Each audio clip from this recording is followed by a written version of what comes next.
What's up, YouTube? Tommy Diablo here. I'm driving through LA right now, trying to get to our Fontana drop yard to drop off a load of medical supplies and masks and whatnot. But today, I want to take a few minutes, probably kind of a short one, and talk about timer efficiency. Especially, this is really going to be relevant for guys that are rolling solo. If you, like me, take advantage of the split sleeper berth rules, then this is really going to hit home with you as well.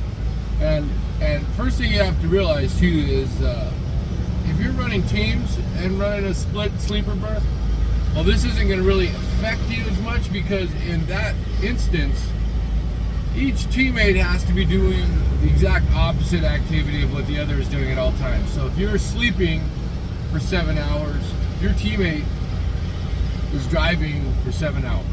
And if you're in your 3-hour drive, they're in a 3-hour sleep. And there's not any leeway really on that schedule.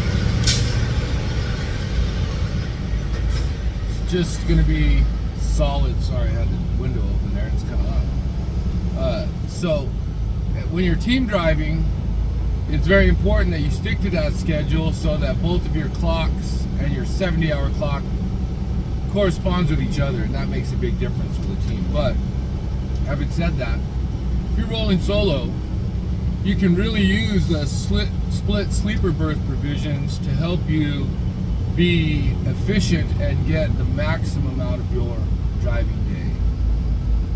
And so, as we all know, and if you're driving, you should know this, that every day you've got a 14-hour on-duty / driving clock and an 11-hour driving-only clock.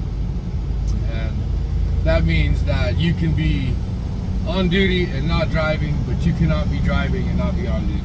And the maximum time of doing both on duty and driving can be only 14 hours. Well, if you're driving solo and your situation is sort of like a lot of companies and the way they run their solo drivers, once they feel comfortable that their driver knows what's up, you're probably getting one, and it might be 2 a day that are less miles, but you're probably getting from 400 to 600 mile runs every day. And a lot of times that'll involve a little deadhead, some pickup time, some on-duty time, or some idle time in the middles of that. And the reason why they do that is they give you these 5, 6, 400 mile runs, because it's pretty easy for a guy, if he knows what he's doing and he's driving in the right area. Granted, California is not the greatest area for that, because the 55 mile an hour speed limit just really shoots down your time efficiency. But most solo guys can get in 400 to 600 miles a day without a lot of problem. And me, myself, I drive pretty hard. I love to mark those 600 plus mile days. I love those. And actually, if I dip below 500 for a day, and I'm kind of spoiled, and I think that the way I use my clock is aggressive, and I think that my dispatch, he understands where I like to be. So if I'm going less than 500 a day, I feel like I'm shortchanging myself and my company. But having said that, anyways, so a lot of times for me personally, the nice thing about the sleeper berth provision is that it only marks your time in the sleeper berth and off duty. When you split your sleeper time, because it used to be you had to have 10 hours in the sleeper. That's a long time to be in the sleeper. Nowadays, you can have either 7 hours in the sleeper and 3 hours in either the sleeper or off duty, or you can have 8 hours in the sleeper and 2 hours in the sleeper or off duty, which still adds up to 10 hours total. And the key is that 2-hour period or 3-hour period that you can be either in the sleeper or off duty. And the reason why that's nice is that if you're running solo you don't have to drive 7 hours and then take a break and drive 3 hours and take a break. You're not locked into that because there's no one else that needs to be locked into your schedule. If you're driving solo, you can drive as long as you want or as short as you want, and it's just about, if you want to make money, you can't be stopping every 2 hours for 2 hours. It just doesn't work that way. But you can certainly drive, you can drive a couple hundred miles, whatever, to your first pickup, and especially if you've got any live loads involved. It's like, say, if you've got a live load, for example, I just did a live load where I had a 180-mile deadhead, which is quite a bit, but I had a 180-mile deadhead to a live load spot. So I got up in the morning, I got up early, and my appointment was at 6:30, so I got up at, at 2 a.m. or whatever, but I had set my schedule right. And I drove my 3 hours or whatever to get to my first live load pickup. Well, first off, I stayed in drive mode just long enough to get to the shipper. As soon as I was at the shipper, I put it in yard move just to get to the dock, and then I'm off duty, really. I'm not doing any work. I'm at the dock, they're loading up. I was immediately off duty. And that's something that you can, if you're gonna be in your sleeper, you can call it sleeper or you can call it off duty. The nice thing is when it's your small break, that's up to you.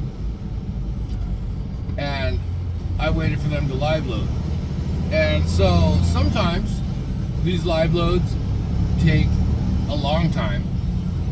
And I've had a live load take 6 hours, 7 hours. And then you just adjust which break you're gonna call that. So for me, yesterday, I got to them, I immediately went into off duty, and it took them about an hour and a half to do my live load, which when they were done, I still had a half hour left to get the required 2 hours for my break, because it can't be an hour and 49 minutes. It can't be two different sections in a sleeper or off duty. It has to be a solid 2 hours or a solid 3 hours to qualify as the sleeper berth exception. But anyways, so I was able to get live loaded. I was able to wait, and I had talked to them and they were okay with that. I told them, I'm on a break. I need another 30 minutes before I can start up again, because it's going to affect my schedule. And they were, and usually these shippers, within reason, they're amenable to helping you out. And sometimes you might have to drive away from the dock, but if you're an off duty or you're in sleeper, if you take off, you can creep at 5 miles an hour just to a safe spot to park for your last 30 minutes or 15 minutes or whatever, and still stay in sleeper or off-duty mode. If you break that 5 mile an hour barrier, boom, it's all over. And then that sleeper period, if it's less than 2 hours, is worthless to you in your schedule. But, so then, once I reached my 2 hour break, it immediately went back to my pre-2 hour break 14-hour clock and gave me back those 2 hours on my 14-hour clock, because it qualified as sleeper break time. So, and then I had another 400 miles to get to my drop spot, which I immediately jumped into drive mode, drove my 400 miles, and still I was still well within all of my timers. And then I immediately, as soon as I got to my drop spot, I did the same thing. As soon as I hit the consignor's gate, I went into yard mode, got it right to the spot where they had to live unload me, and luckily it was a spot where I could sleep as well. And I immediately, as soon as I was in my spot where I could let them do their thing, I'm done, I went into sleeper because it was my long sleep period. And since I had done a 2-hour break earlier, I had an 8-hour sleep period coming up to regain those hours, and which I did.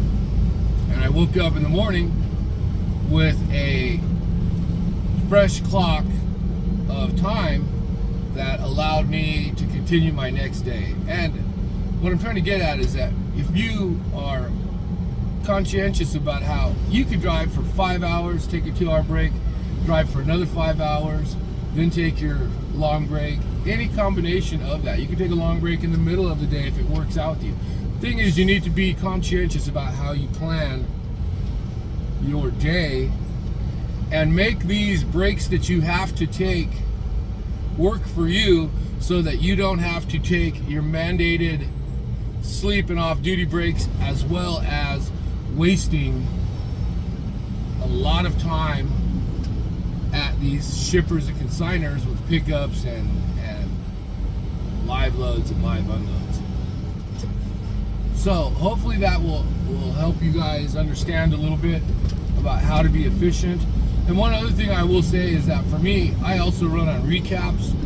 So my sweet spot for the day is, with my clock, it tells me how many hours I will regain once my recap period starts. I try to keep my reclaim and recap hour period for each day in the 9 to 11 hour period, which means I try not to drive more than 10 hours per day for the sake of my recap, because I don't like to have days where I might be under the gun, and I have these days sometimes, we all do, where I only regain 4 or 5 hours of time, and that really can limit you, especially if you're aggressive with using your clocks. If you can only recap 4 hours on a day, that's going to limit you, and you're going to have to get with your dispatch and say, hey, I've only got 4 hours a day of days allotted to me. Hopefully you might have some overage from the days before, because what you want to do is you might have a 4-hour recap day that you only get 4 hours back. Well, if you've got another 4 hours in reserve that you were smart about it and thought about it, and then that gives you 8 hours, which still gives you a decent day. No matter what, if you run recaps, I think you owe it to yourself to run 7 strong days and have one day that is much lighter, so that you can accomplish things, whether it's laundry day, shopping day, whatever. I think that's really the way to do it, which keeps you sane, keeps your truck stocked, keeps you in clean clothes.